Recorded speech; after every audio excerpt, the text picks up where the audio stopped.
Does an old school training program for arms still stand the test of time? We're going to try it out today.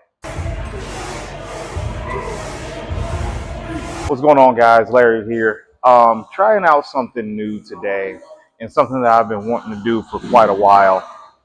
As you all may not know, I'm a huge fan of Sergio Oliva's physique. He is a former Mr. Olympia who was originally from Cuba, came to the United States, and actually took up permanent residence in Chicago a short time after living various other places, and was a Chicago cop at one point in time. So, we're going to try out his arm workout because he's best known for his massive arm development, biceps, triceps, and forearms. So I got this out of the Ironman Ultimate Guide to Building Arms book. It's no longer in print. You can only get it from like used bookstores, Amazon, eBay, something like that. I was lucky enough to be able to get an old school copy, and basically the workout is around about 30 sets broken up into a bicep and tricep superset of exercises. So I think the reason why I want to try this is because, one, I want to see if this routine can still build or still provide an excellent stimulus for arm building. And then number two, just to show you guys that a lot of stuff doesn't have to be studied back for it to be effective. If you feel like you get a good pump, a good result from it, then continue to do it and continue to feed your body, continue to rest, and you'll gain results from it. Not everything has to be backed up by a PubMed study.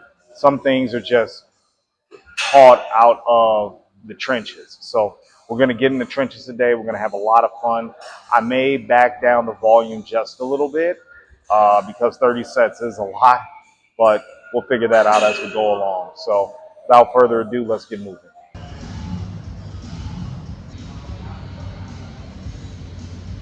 All right, first things first in the Sergio arm blast, it is a superset of barbell curls, then reverse barbell curls. So for the warm up, I simply stayed with the straight bar, just flipped my hands over and did 20 reps, then another 20 reps, and then I got into the main work sets, or another warm up set rather, of having a 10 on one side and then having a 10 on another side for the curls. Then into the work sets, we have a 25 on each side just to start off. The first two sets were not work sets in the purest sense, they were more of an extended warm up. So the 5 sets total, the first two were warm ups. These last 3 sets are the actual work sets to equal out 5. Now, where old meets new is that the work rate was pretty high, and I just didn't want to do that much work, especially with the time I had. I didn't have 2 hours, number one, and then number two, that's just a lot of work for arms, and that was something that I wasn't necessarily mentally prepared for. And Sergio was a strong dude, so he was using a lot of weight, but also at the same time, I really feel that maybe there was a lot of pumping there instead of pounding, because the barbell curls were for 8 reps and then the reverse curls were for 15.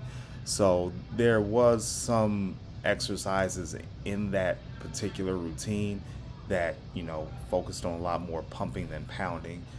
But, doing 5 sequences of back to back supersets is something that I just wasn't interested in. So, with that being said, moving on to the next sequence. These are spider curls. So these are basically preacher curls without the back arm support that you would normally get from a preacher bench. These are something that Larry Scott popularized right around Sergio's dominance during the Mr. Olympia. But as you can see here, easy curl bar isn't working. So what I did is I just grabbed a pair of dumbbells and I just held them out to the side and really curled up. Now, why is this such a good exercise? I believe it just offers a little bit more of a stretch than a normal preacher curl would. It offers a little bit more freedom of movement, and it offers a better contraction in my opinion.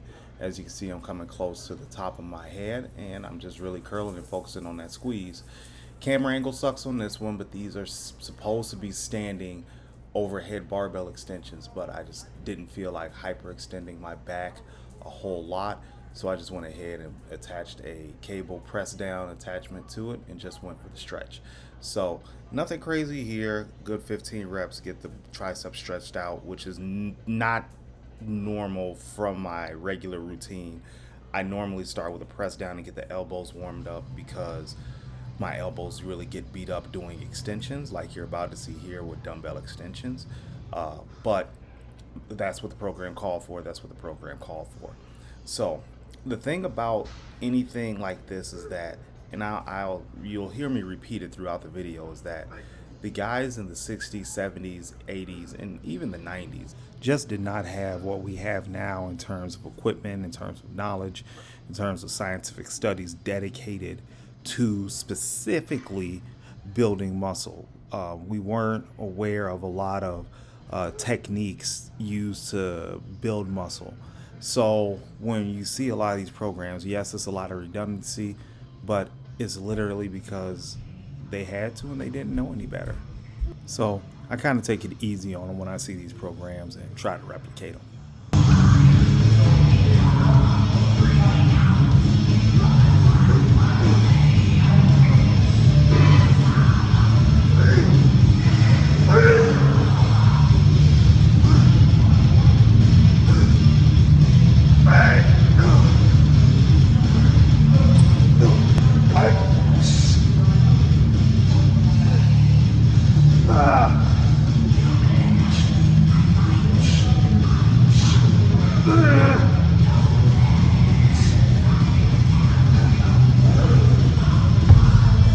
Now, this is a superset I liked a lot.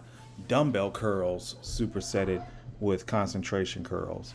Now, concentration curls is something that's not really done these days.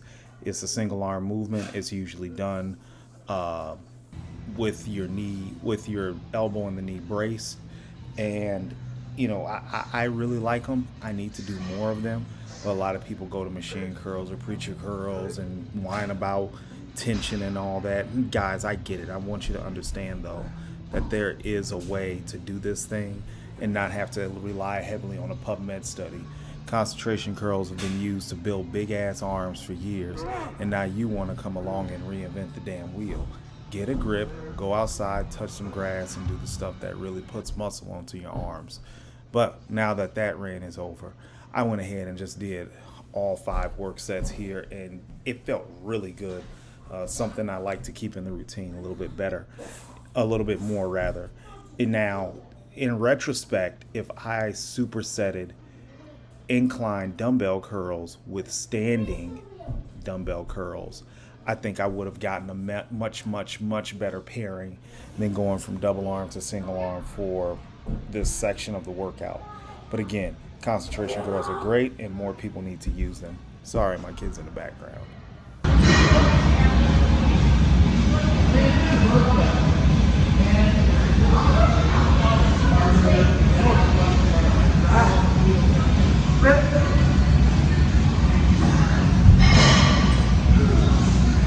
And finishing up here with something super simple, just some tricep press downs, superset with some reverse grip press downs. Two tricep movements that probably shouldn't have been put together, but I'll be the first one to admit it. I think maybe combining that with some type of stretch movement would have been great, but this was also marked as some type of finisher. So I'm not really sure why he constructed it that way, but who am I to argue? Look at his arms, look at mine. So great session today, something I really love doing, and hope he got a little bit out of it. Postscript with the session.